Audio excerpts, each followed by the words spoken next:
Então, tão importante quanto ganhar almas é principalmente ter um bom testemunho. É o bom fruto que Deus espera de cada um de nós. Agora, já que eu falei para vocês aqui, que eu disse que nós íamos falar da arca, né? E tem uma arca aqui na frente aqui hoje. Esse trem aqui, como diz o mineiro aqui, é um exemplo, né? Parabéns, Fagino. O nosso, como é que chama? Artista plástico do Ministério Restaurando o Amor. Essa arca aqui, amados, ela é uma espécie de réplica da arca da aliança, ou a arca do concerto, a arca do testemunho, que havia no Antigo Testamento. Isso nós encontramos lá em Êxodo 25, 22, Êxodo 40, 21, Êxodo 25, do 10 ao 13. Então, essa arca, amados, ela é uma representação de onde a glória de Deus habitava na antiga aliança. Hoje nós sabemos que Deus não habita mais em templos feitos por mãos de homens. Posso ouvir um amém? Mas onde é que Deus habita?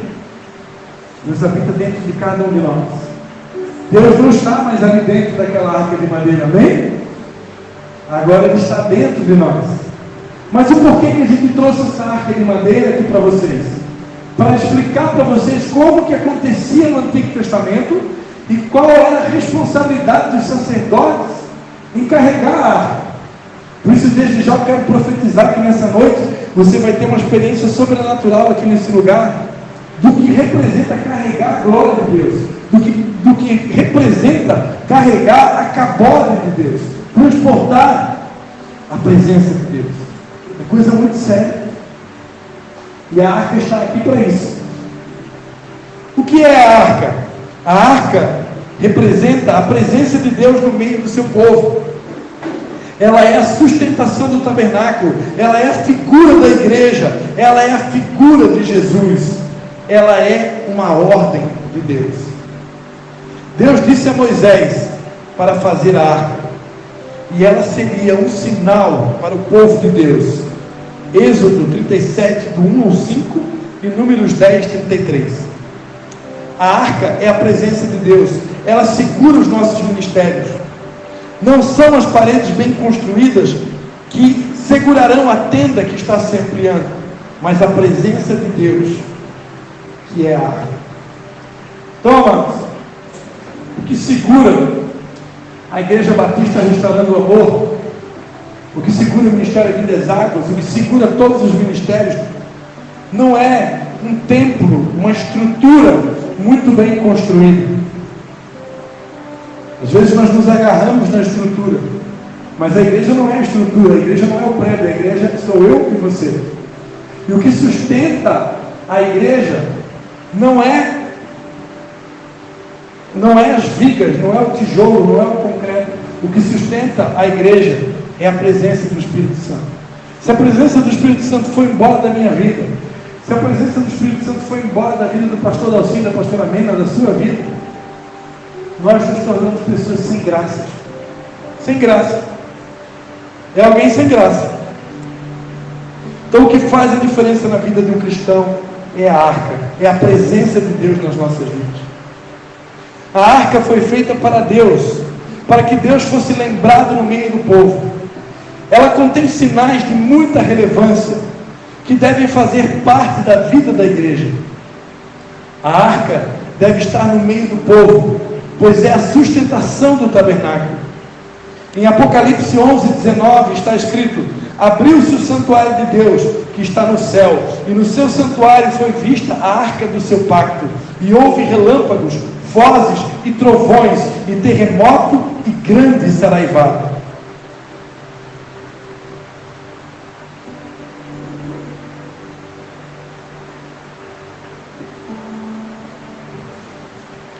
Do que era feita a arca? Êxodo 37, do 2 ao 5. Cobriu-a de ouro puro por dentro e por fora, fez-lhe uma moldura de ouro ao redor, e fundiu-lhe 4 argolas de ouro nos seus 4 cantos, 2 argolas de um lado e 2 do outro. também fez varais de madeira de acácia e os cobriu de ouro, e meteu os varais pelas argolas ao lado da arca, para se levar a arca. Então, como eu li aqui para vocês, a arca, ela era fabricada com madeira de acácia e coberta de ouro puro, por dentro e por fora. A acácia, ela é um arbusto no deserto sem expressão. É uma planta praticamente desprezível, por conter muitos espinhos, por não ter consistência e nem beleza. Algumas delas são tóxicas e outras venenosas. Muitos de nós éramos como a madeira de acácia, espinhosos, sem expressão, considerados por alguns como desprezíveis. Porém, Deus fez de nós o que somos hoje. Não é a palavra de Deus que Deus escolhe as coisas loucas desse mundo, as coisas fracas e desprezíveis, para confundir os sábios e para anular toda a sabedoria humana. O Senhor olhou para nós e disse: esse arbusto aí, esse camarada espinhoso, essa mulher espinhosa, esse cri-cri aí que é você, essa cri-cri que encontra defeito em tudo, que nunca está contente, sempre acha alguma coisa para reclamar. Eu vou pegar esse camarada, eu vou transformar essa madeira dura, essa madeira bruta, esse arbusto do deserto, eu vou fazer dele um diamante, eu vou fazer dela um diamante, eu vou fazer dele uma pérola, eu vou transformar ele numa arca que carregue a minha glória. Aleluia! Em Números 10, do 33 ao 36, Números 10, do 33 ao 36, diz assim: caminho de 3 dias, e a arca do pacto do Senhor ia diante deles, para lhes buscar lugar de descanso, e a nuvem do Senhor ia sobre eles de dia, quando partiram do arraial. Quando, pois, a arca partia, dizia Moisés: levanta-te, Senhor, e dissipados sejam os teus inimigos, e fujam diante de ti os que te odeiam. E quando ela pousava, dizia: volta, ó Senhor, para os muitos milhares de Israel. Então, Deus guiava o povo no deserto durante o dia com uma coluna, uma nuvem, e à noite uma coluna de fogo. E o Espírito de Deus, o Senhor, guiava o povo. Quando a nuvem se movia, o povo deveria levantar acampamento no deserto, colocar a arca no ombro dos sacerdotes e se mover. Deus orientou como a arca deveria ser feita e como ela deveria ser conduzida. Deus não só ensinou como fazer a arca, mas Ele ensinou também como que deveria carregar essa arca. Tinha um jeito certo de transportar a arca. E houve um tempo na história de Israel que Davi, o rei Davi, resolveu colocar essa arca em cima de uma carroça. E a arca não deveria ser transportada em carroça, ela deveria ser transportada nos ombros dos sacerdotes. E por causa disso, a palavra de Deus diz que um homem chamado Uzá, ele morreu. A Bíblia diz que o boi tropeçou e Uzá e Aiô estavam guiando o carro. Isso está lá em 1 Crônicas, do 13, do 1 ao 14. A Bíblia diz que Davi e todo Israel alegravam-se perante Deus com todas as suas forças, cantando e tocando harpas, alaúdes, tamboris, símbolos e trombetas. Quando chegaram à ilha de Quidom, Uzá estendeu a mão para segurar a arca, porque os bois tropeçavam. Então se acendeu a ira do Senhor contra Uzá, e o Senhor o feriu por ter estendido a mão à arca, e ele morreu ali perante Deus. E Davi se encheu de desgosto, porque o Senhor havia irrompido contra Uzá, pelo que chamou aquele lugar Pérez Uzá, como se chama até o dia de hoje. Temeu Davi a Deus naquele dia e disse: como trarei a minha arca de Deus? Pelo que não trouxe a arca a si para a cidade de Davi, porém a fez retirar para a casa de Obed-edom, o giteu. Assim ficou a arca de Deus com a família de Obed-edom 3 meses em sua casa, e o Senhor abençoou a casa de Obed-edom e tudo que lhe pertencia. havia instruções dadas por Deus da maneira correta de carregar a arca. E por um tempo a arca, que representava a glória de Deus, a presença de Deus, ela estava afastada de Jerusalém, que era a cidade de Davi, a cidade do grande rei.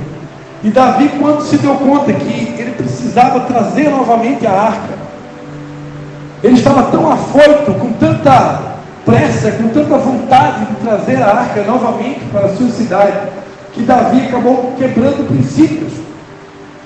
Ele, ao invés de consultar a Deus para descobrir a melhor maneira de transportar a arca, ele consultou os anciãos. E, embora a palavra de Deus diz que na abundância de conselhos há sabedoria, nós temos que prestar atenção de onde estão vindo esses conselhos. Bem-aventurado o homem, né? Que não se detém no caminho dos pecadores e que não segue o conselho dos ímpios, mas antes tem o seu prazer na lei do Senhor e nela medita de dia e de noite.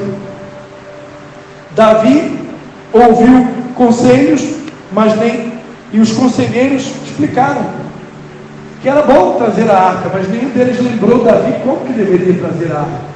E Davi, então, precipitadamente colocou a arca num carro de bois, e a arca não poderia ser transportada em carro de bois. E porque foi transportada num carro de bois, houve um momento que o boi tropeçou, e esse personagem bíblico chamado Uzá, ele foi tentar segurar a arca, e no que ele tocou na arca, ele imediatamente morreu. E quando Uzá morreu, isso produziu um temor na vida de Davi tão grande.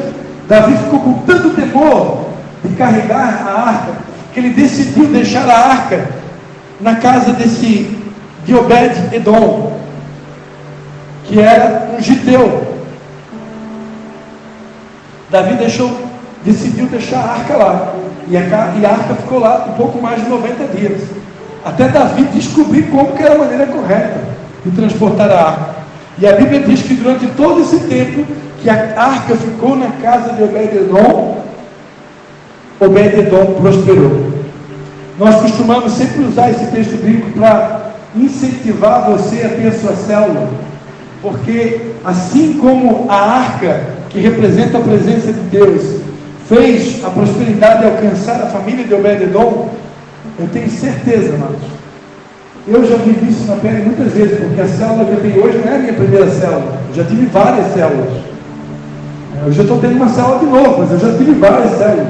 Eu tinha 2 células, eu tinha uma em Nova Trento e uma em São João, quando eu comecei a igreja em Nova Trento. E depois a nossa igreja em Nova Trento chegou a ter 7 células. Então tudo começou com uma. Então eu já tive muitas células. E estou tendo de novo. E eu sempre pude ver como que é real a prosperidade de Deus alcançar a nossa vida. Eu creio que Deus honra. Quem tem a sua célula, Deus honra nós. Deus honra, porque Deus quer realmente alcançar as almas. A visão celular é uma arca. É uma arca que atrai multidão, que através da nuvem do avivamento. A Bíblia diz que onde a arca ia, a multidão andava atrás. Números 10, 33 ao 36. Então, a arca, assim como a nuvem se movia, hoje, nós que somos sacerdotes, que transportamos a arca na nova aliança, o Espírito Santo mora dentro de nós, se nós formos sensíveis ao sussurro do Espírito Santo, ele também nos guia, ele também nos dita um ritmo que nós precisamos marchar. E esse ritmo do Espírito Santo é um ritmo que todos conseguem alcançar. Não é um ritmo só para atletas espirituais, não é um ritmo apenas para bombados espirituais, é um ritmo que todo mundo suporta. No entanto, Deus vai nos santificar no corpo, na alma e no espírito, para que nós possamos ter a habilidade de carregar essa arca cada vez mais com precisão. Então a visão se move, o Espírito Santo se move, e nós precisamos nos mover de acordo com a arca, de acordo com o Espírito Santo. O líder deve caminhar com os olhos na arca, na visão, Para onde a arca se move, o líder deve se mover. Vou contar um segredo para vocês. Deus fala muito comigo através de sinais. Eu sou apaixonado por sinais. E como Deus me respeita, Ele fala comigo muito por sinais. E quando eu vinha para cá, eu vim praticamente de Canelinha até Tijuca, seguindo um carro. E o carro, a letra da placa do carro era R-A-H. E em hebraico, são as primeiras letras da palavra Ruá. E Ruá, em hebraico, é Espírito. Quem sabia que Espírito Santo em hebraico é Ruá Kadosh? Quem já ouviu falar em Ruá Kadosh? Ruá Kadosh é o Espírito Santo. Então, sempre que eu estou seguindo um carro com a placa Ruá, com Rá, né? E para mim ali era Deus dando um sinalzinho para mim, né? A Bíblia diz em Marcos 16, sinais seguirão os que crerem, eu creio, então, sinal me segue. Aquele carro que eu segui de Canelinha até Tijucas era Deus lembrando, siga o Espírito Santo. O Espírito Santo nos dias de hoje representa a arca na antiga aliança. Então tudo que eu e você precisamos é seguir o Espírito Santo. O Espírito Santo fala. O Espírito Santo, ele é a terceira pessoa da Trindade, ele mora dentro de nós, ele se comunica conosco, ele dá ordens, ele dá comandos, ele dá instruções, todos os dias. Tem dias que eu acordo com o Espírito Santo cantando uma música para mim, e aquela música que ele está cantando para mim é exatamente o que eu preciso ouvir. O Espírito Santo, ele fala, e nós temos que estar atentos. Tem coisas que eu falei aqui para vocês hoje à noite que não está escrito na apostila, mas o Espírito Santo fala, e a gente transmite para vocês aquilo que ele está falando, aquilo que ele está sussurrando.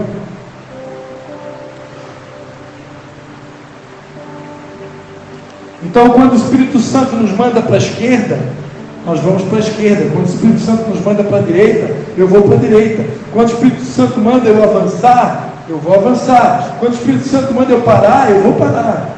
Assim acontecia no Antigo Testamento. Quando a nuvem se movia, eles levantavam o acampamento, botavam a arca no ombro e se movia juntamente com a arca. Quando a nuvem parava, eles pousavam a arca, faziam o acampamento e ficavam esperando até novamente a nuvem se mover. Às vezes levava meses para a nuvem se mover, às vezes levava mais de ano. Enquanto a nuvem não se movia, todo Israel ficava parado esperando. Por isso foram 40 anos no deserto. O que devemos aprender com os condutores da arca? Precisamos de habilidades para conduzir a arca corretamente. Muitos homens de Deus não permaneceram conquistando porque não cumpriram o plano da estratégia. O êxito não está apenas em começar, mas também em dar continuidade às estratégias, para cumprir o plano para o qual Deus nos chamou. Amados, a vitória vem na perseverança. A bênção vem na perseverança. A multiplicação vem na perseverança. Se os meus pais não tivessem perseverado, talvez eles não teriam o crescimento que estão tendo hoje. Se eles tivessem parado há 10 anos atrás, que provação nunca faltou e nunca vai faltar, nem para vocês, nem para eles, nem para nós. Mas se não tivesse perseverado, às vezes nós queremos muito as promessas, às vezes nós queremos muito os sonhos, mas as promessas e os sonhos vêm na perseverança. Dependendo do tamanho do sonho, da promessa que Deus tem para você, Deus vai precisar construir alicerces firmes, vai precisar trabalhar muito no vaso, Ele vai precisar quebrar você e eu muitas e muitas e muitas vezes. Então nem tudo é fácil. Se falaram para você que era fácil, mentira. A única coisa que é de graça no reino de Deus é a salvação. Jesus pagou o preço. Agora, unção, poder, glória, o peso da glória de Deus que você vai sentir nessa noite, tem um preço. Carregar a unção, carregar a arca, carregar a glória de Deus, a Shekinah, a Kabod, tem um preço. Eu sou o sacerdote de Deus, e muitas vezes Deus me coloca em linha de frente. Eu sou linha de frente hoje. Estou aqui pregando para vocês, né? E quem é linha de frente, irmãos, a responsabilidade é muito maior. O peso que está sobre os nossos ombros é muito maior. Então saiba que para poder ser linha de frente, você vai ter que pagar um preço mais alto. E muitas vezes, ouvindo o Espírito Santo, muitas vezes Deus nos dá, o Espírito Santo nos dá comandos, amados. Eu cheguei a ficar meses, praticamente mais de um ano, 2 anos seguidos, praticamente 2 anos seguidos, que eu dormia 4 horas por noite, 5 horas por noite. E eu não tenho estrutura para isso. A minha estrutura, eu tenho que dormir pelo menos 7 horas de sono por dia. A minha estrutura, Cristo unidos. Mas para poder seguir a arca, para poder obedecer o Espírito Santo, eu fiquei praticamente 2 anos onde eu dormia, pouco mais de 2 anos, onde eu dormia praticamente 4 horas por noite. Isso trouxe um desgaste no meu corpo sobrenatural. Agora, depois de passar esse tempo, Deus está permitindo eu dormir um pouco mais.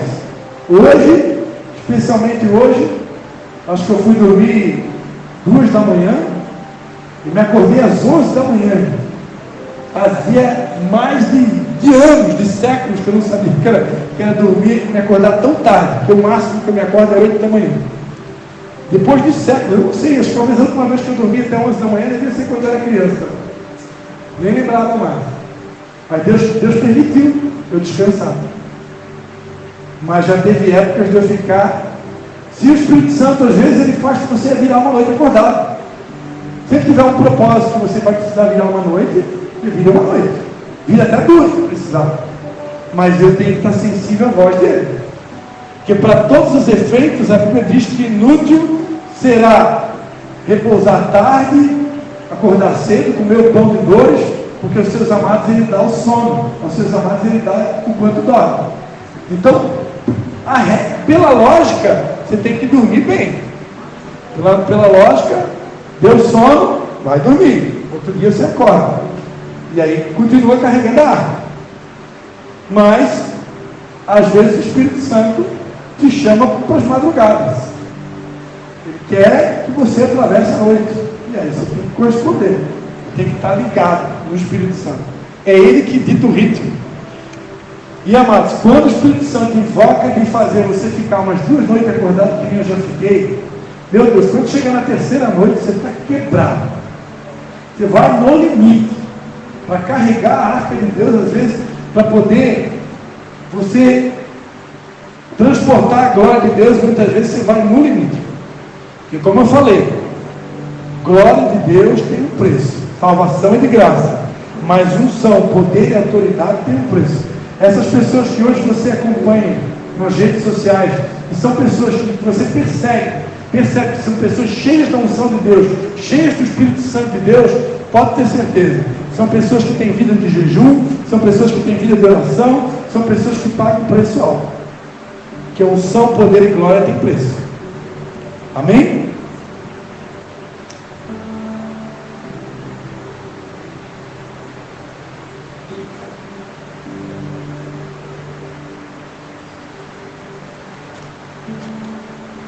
O êxito não está apenas em começar, mas também em dar continuidade às estratégias, perseverança, para cumprir o plano para o qual Deus nos chamou. Alguns começam e ficam com a experiência da saída, mas nunca vislumbram uma nova perspectiva. A conquista vem mediante o investimento. Tudo no reino funciona por princípios, e isso não vai mudar. Não existe conquista sem mexer no bolso. Emoções, inteligência, sabedoria, recursos naturais, recursos financeiros, recursos sobrenaturais. A visão funciona quando usamos as estratégias certas. Pois se tivermos tudo, menos uma estratégia correta, teremos uma conquista fadada ao fracasso. Como líderes, não devemos nos amedrontar diante dos desafios que surgem. Pelo contrário, todo desafio novo deve fazer bem para a nossa alma, a ponto de nos sentirmos estimulados. O líder foi chamado para conquistar e todos que se aproximam dele devem receber da mesma unção. Somente os medíocres temem os desafios e as conquistas e por isso nunca alcançam a vitória. O que é mediocridade? Mediocridade, mas às vezes é uma palavra que a gente acha assim que é um palavrão, né? Mediocridade vem de mediocridade. É estar mediano, é ser mediano. Ou seja, alguém que se contenta com o mediano. Você atinge um determinado patamar na sua vida e você, tá bom. Não tem muitas ambições. A ambição é perigosa. Só que, amados, Jesus prometeu para nos dar vida e vida com abundância. Então, é claro que Deus respeita a humildade, né? Às vezes a pessoa, ela não tem muitas ambições, ela conquistou ali, tem a casinha dela, o carrinho dela, aquele saláriozinho ali do mês, e tem a célulazinha dela e deu. Amém. Deus respeita, mas isso pode nos levar a uma mediocridade. Às vezes Deus quer te dar algo maior. Deus pode te dar uma casa melhor, e qual o problema? Deus pode te dar um carro melhor, e qual o problema?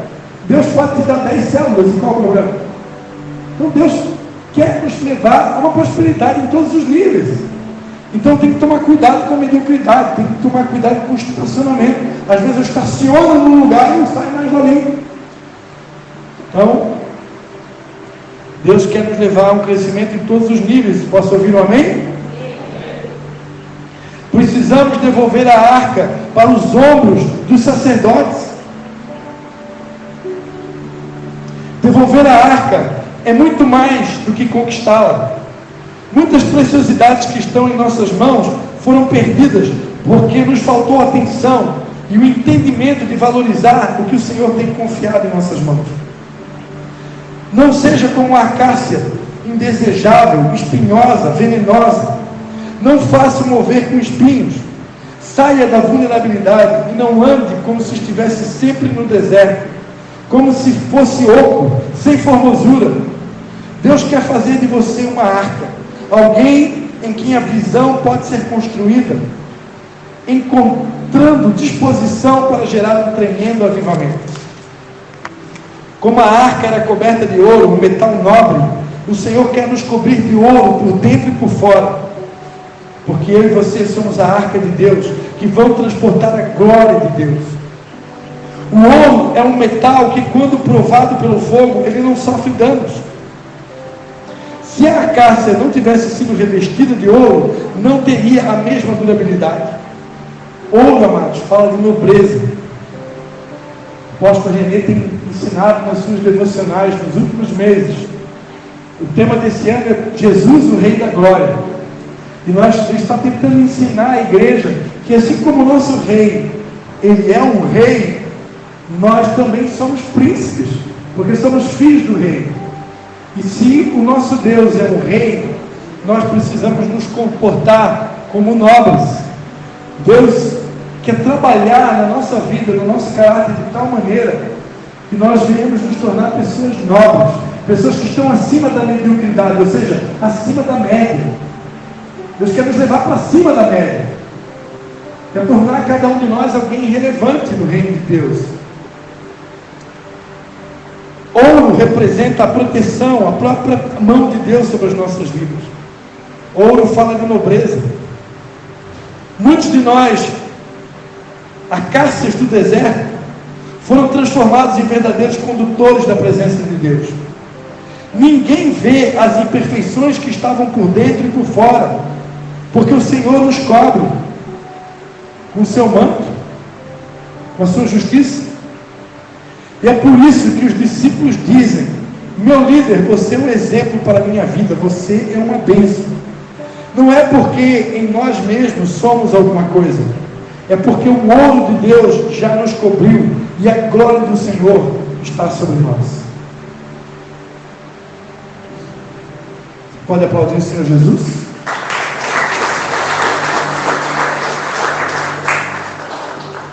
Então, amados, quando a gente recebe um elogio, não é porque nós somos o cara, mas é porque Cristo está em nós. As pessoas percebem a presença de nós, de Deus em nós. Somos condutores da glória de Deus. Só quem deve conduzir a arca é o sacerdote, o levita. Se Deus fez de nós uma arca, Ele nos fez sacerdotes e levitas. Não devemos deixar que a arca seja conduzida por alguém que não tem autoridade sacerdotal. A arca não pode ser conduzida por homens comuns, sem aliança com Deus, e nem por nenhum outro transporte.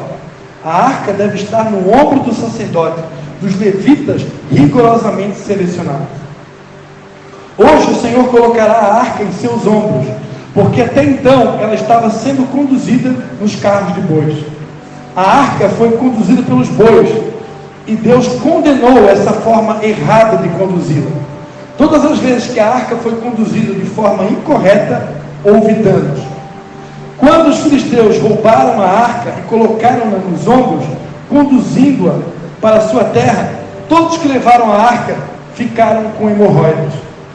Entretanto, a mão do Senhor se agravou sobre os de Asdod e os assolou, e os feriu com hemorroidas em Asdod e nos seus termos. 1 Samuel 5,6. Nenhum homem sem aliança pode conduzir a arca de Deus. Se você tem aliança com Deus, tire a arca dos carros de bois, dos lugares suspeitos, dos territórios inadequados, e traga a arca para os seus ombros. Essa é a forma correta de conduzir a arca. A arca não deve ser desejada por quem não conhece a Deus. Ela deverá estar nos ombros dos levitas, que foram indicados de forma criteriosa. Quem protege a arca são os querubins. Está vendo? Já levaram a arca daqui. Vai carregar a arca. É um mistério aí. É um mistério aí, irmão. Quem gosta de mistério? Aleluia. Mas quem percebeu, né? Tinha 2 querubins em cima da arca, né? Já tiraram, né? Então, é uma representação do céu, né? Uma representação do céu. Quem já leu lá em Isaías 6, né? Isaías 6 vai dizer: no ano em que morreu o rei Uzias, eu vi o Senhor assentado sobre um alto e sublime trono, e as orlas do seu manto enchiam o templo. Os serafins estavam acima dele, cada um tinha 6 asas, com 2 cobriam seus rostos, com 2 cobriam seus pés, e com 2 voavam, e clamavam uns aos outros, dizendo: Santo, Santo, Santo é o Senhor dos exércitos, toda a terra está cheia da sua glória. Isaías teve uma visão da glória de Deus, do trono de Deus, e ele era cercado por serafins que tinham asas, com 2 cobriam os rostos, com 2 cobriam os pés e com 2 voavam. Então a arca é uma representação do que é no céu. Lá no céu existem querubins, serafins, arcanjos que cercam a glória de Deus, que servem a Deus dia e noite.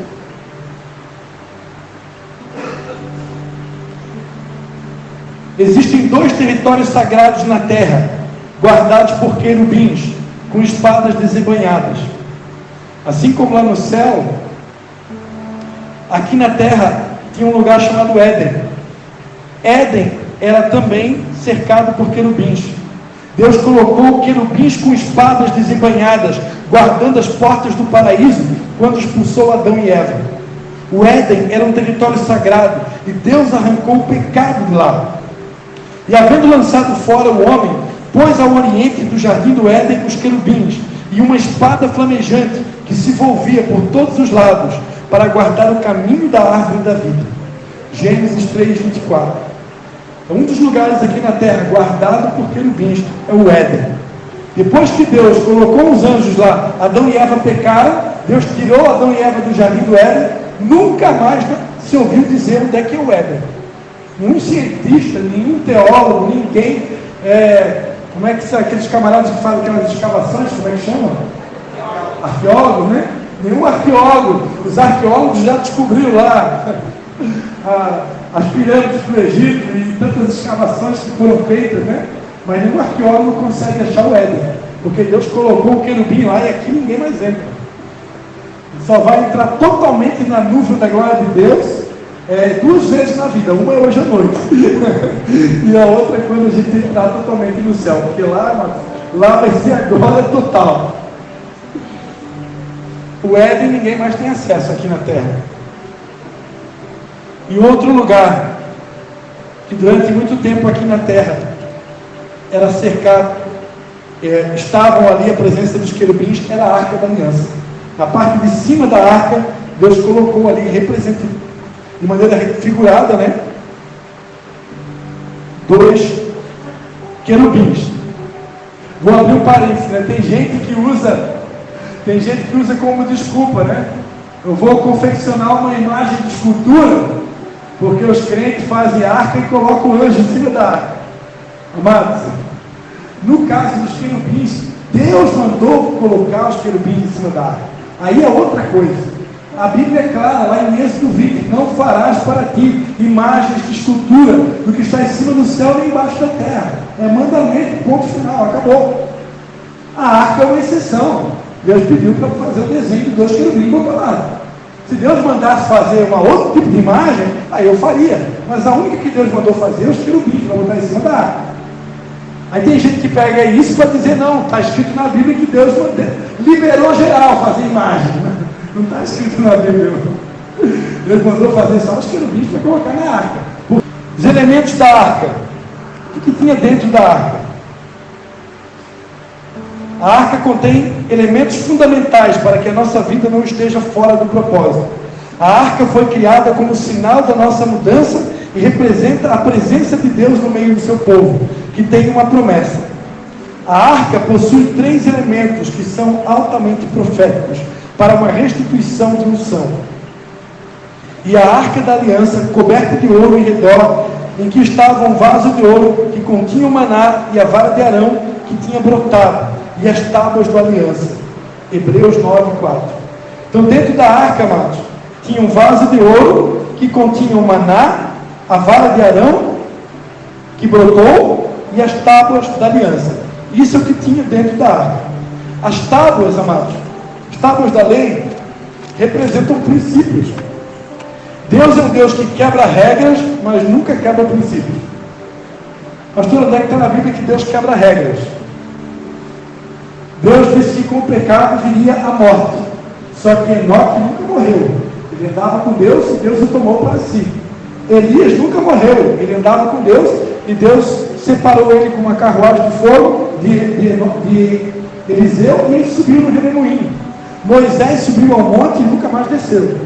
Então tem algumas pessoas na Bíblia que não precisavam enfrentar a morte de maneira comum, porque Deus quebra regras, mas princípios Deus jamais quebra e nunca vai quebrar. Então as tábuas da lei que tinha dentro da arca representavam os princípios e valores do reino. Se eu quero carregar a arca, eu preciso respeitar princípios. Amém? Segundo, o maná. O maná fala de restituição, da provisão, do suprimento. Durante 40 anos, Deus sustentou aquele povo no deserto com o maná. Lá no deserto não tinha shopping center, não tinha sapataria, não tinha padaria, não tinha supermercado, não tinha nada no deserto. E aquele povo sobrevivia, o sapato crescia, Deus alimentava eles com maná, com codorniz. Era Deus cuidando do povo durante a travessia no deserto. Então maná fala de provisão, maná fala de sustento, maná fala de prosperidade.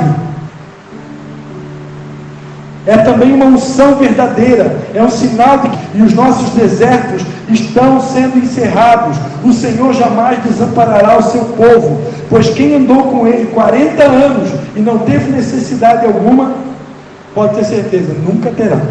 Porque enquanto o Senhor for o nosso pastor, certamente que bondade e misericórdia nos seguirão e nos alcançarão todos os dias da nossa vida. Posso ouvir um amém? Estamos falando de milagres de restituição. Alguém ser restituído é voltar a ter o crédito sem ser cobrado no passado. Pois a nossa geração tem enfrentado desertos diferentes, mas o Senhor tem guardado e suprido o seu povo, trazendo suprimento de prosperidade advinda pela obediência da caminhada em um propósito. Isso está dentro da arca. Muitas pessoas querem a prosperidade com recompensa do seu trabalho. A prosperidade, ela vem do sinal de aliança, de quem honra a aliança com Deus. Prospera quem faz aliança e permanece na aliança. E também prospera quem faz aliança com quem é próspero. Prospera quem faz aliança com quem anda em aliança com Deus. Por isso, amados, o decreto do apóstolo René para o mês de janeiro é que o ímpio não tem sociedade com o justo, nem o infiel com o fiel. Se um dia alguém que está aqui fizer uma sociedade com alguém, nunca faça sociedade com quem não é cristão, com quem não tem a mesma fé que você. Porque Deus não honra fazer aliança com quem não tem aliança. Você só pode fazer aliança com quem tem aliança, porque senão não vai dar certo. Terceira coisa, estamos encerrando, viu? Mais uns minutinhos nós estamos encerrando. Terceira coisa que estava dentro da arca era a vara de amendoeira. Sucedeu, pois, que no dia seguinte Moisés entrou na tenda do testemunho, e eis que a vara de Arão pela casa de Levi florescia, porque produzia flores e brotara renovos e dera amêndoas. Números 17, 8. A vara de amendoeira dentro da arca representa a restituição da voz profética. O nosso crédito profético será restituído. Quando falarmos nas células, na equipe de 12, na macrocélula, todos receberão do mover e dirão: o meu líder profetizou na minha vida, e assim será, porque o nosso é restituído. Arão pegou o galho de uma árvore e colocou dentro da arca. O galho floresceu. Esse é um sinal de que a palavra se cumpre a seu tempo e que ela não deixa de florescer. Ainda que estejamos em um deserto, em Jeremias de 5 a 8, o Senhor pergunta ao profeta o que ele estava vendo, e Jeremias responde: um galho de amendoeira, o sinal da arca. Deus lhe disse que ele via bem, porque o Senhor zela pela sua palavra para cumpri-la. Quem restaura a visão correta volta a frutificar.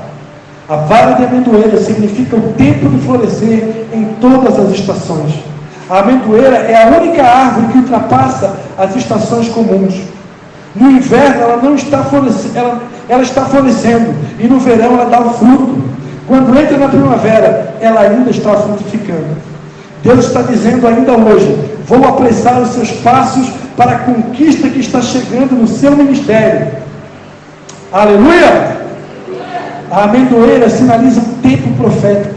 Segundo alguns estudiosos, a amendoeira é a única árvore frutífera que vence o inverno, que começa a brotar antes de qualquer árvore, que ultrapassa o tempo da colheita comum. E quando, para muitas árvores, a colheita está se encerrando, para a amendoeira, ela está anunciando os novos frutos. Você é uma amendoeira. Isso significa que o seu ministério sempre frutificará, e diante da colheita você sempre terá a perspectiva de outros frutos que aparecerão. Esse é o tempo, essa é a unção devolvida. Quando a arca volta para o ombro do sacerdote, a nossa colheita será abundante. Colheremos em tempo e fora do tempo. Em Amós está escrito: eis que vem dias, diz o Senhor, em que o que lavra alcançará o que cega, e o que pisa as uvas ao que lança a semente. E os montes destilarão mosto, e todos os outeiros se derreterão. E trarei do cativeiro o meu povo de Israel, e eles reedificarão as cidades assoladas, e nelas habitarão, e plantarão vinhos, e beberão do seu vinho, e farão pomares, e me comerão fruto, e plantá-lo-eis na sua terra, e não serão mais arrancados da sua terra, que lhes dei, diz o Senhor teu Deus. Amós 9, do 13 ao 15. Uma visão correta fala de devolver a arca para os ombros dos sacerdotes. Nós somos sacerdotes, e a arca ficará nos nossos ombros. Na história de Israel, os sacerdotes deixaram a arca em qualquer lugar, e o transporte dela seria efetuado nos ombros daqueles que eram selecionados para essa operação. Quando a arca estava no lugar correto, havia êxito em tudo que Israel fazia. Havia vitória nas guerras, e no decorrer da peregrinação, o Senhor supria a necessidade do seu povo. A arca precisa seguir na frente para abrir caminhos em lugares impossíveis, como foi no Rio Jordão.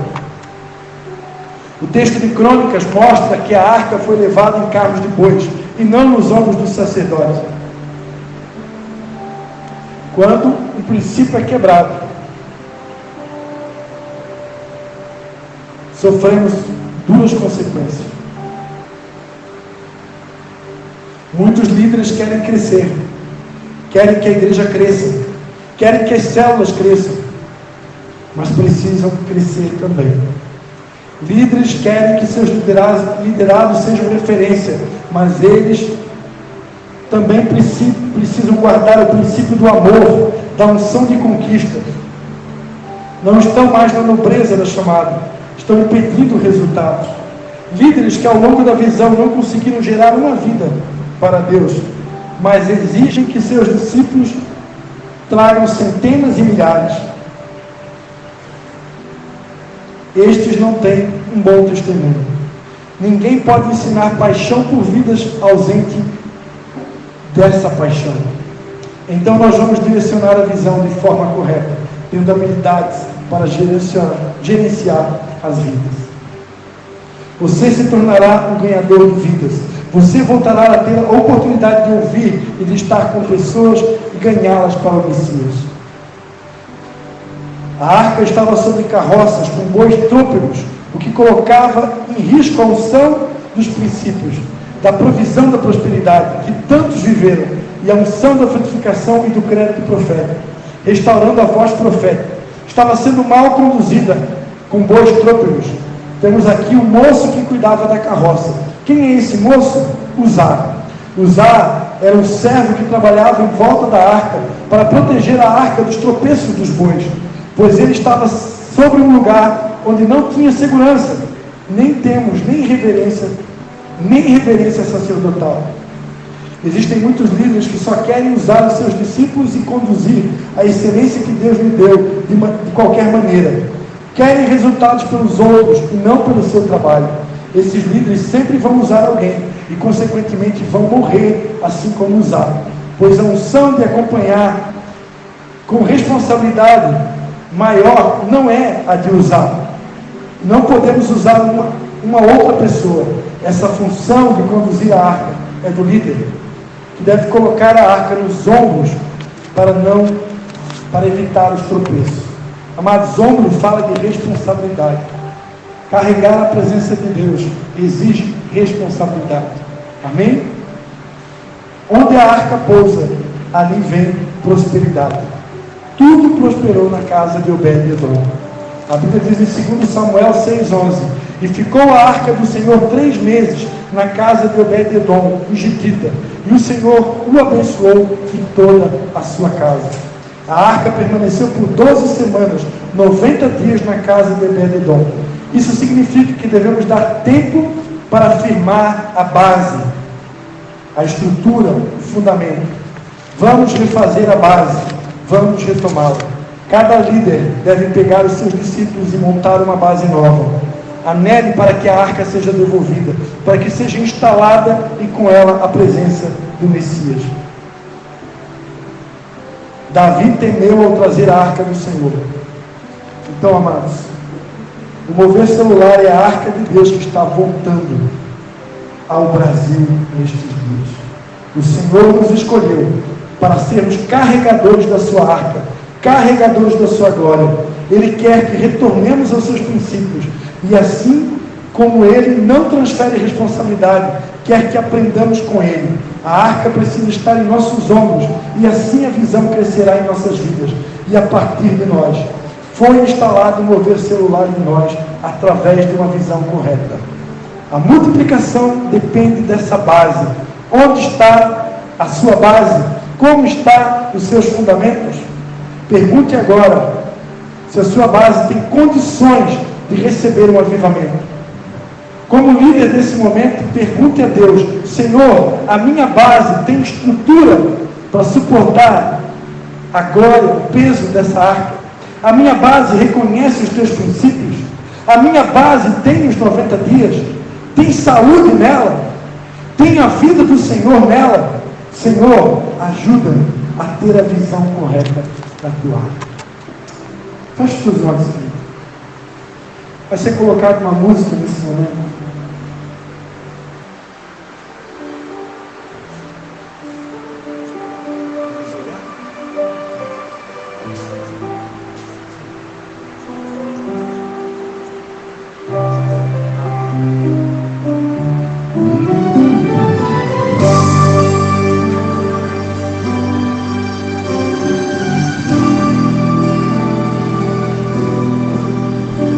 Essa noite o Senhor estará nos convidando a colocar a arca sobre os nossos ombros. Essa noite o Senhor está devolvendo a arca para os ombros dos sacerdotes.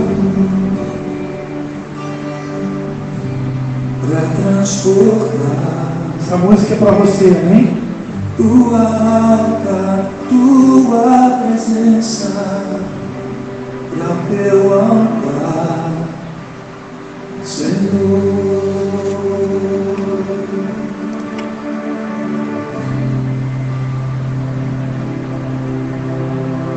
Fui chamado para conduzir essa música é para você ao teu templo, para te ouvir, Senhor.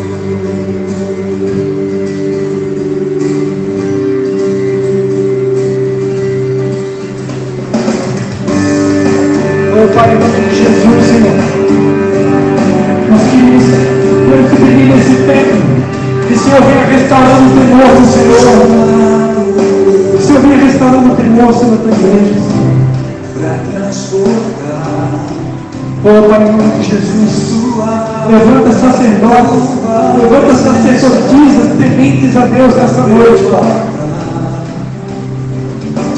Devolve para cada um, Senhor, essa responsabilidade, que cada um possa compreender, Senhor, a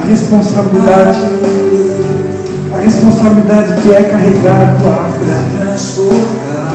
a responsabilidade que é carregar a tua presença, a responsabilidade que é fazer parte desse mover. O Espírito Santo de Deus, Espírito Santo de Deus, vem nesse lugar, Espírito Santo de Deus. fui chamado para conduzir o teu povo ao teu templo, para te ouvir, Senhor.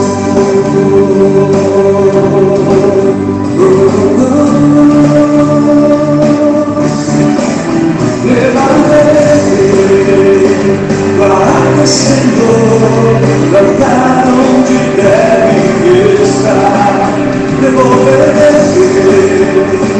tua arca, Senhor, para os ombros dos servos do altar. Levarei tua arca, Senhor, lugar onde deve estar, devolverei tua arca, Senhor, para os ombros dos servos do altar. Sou teu sacerdote, sou servo do altar, sou teu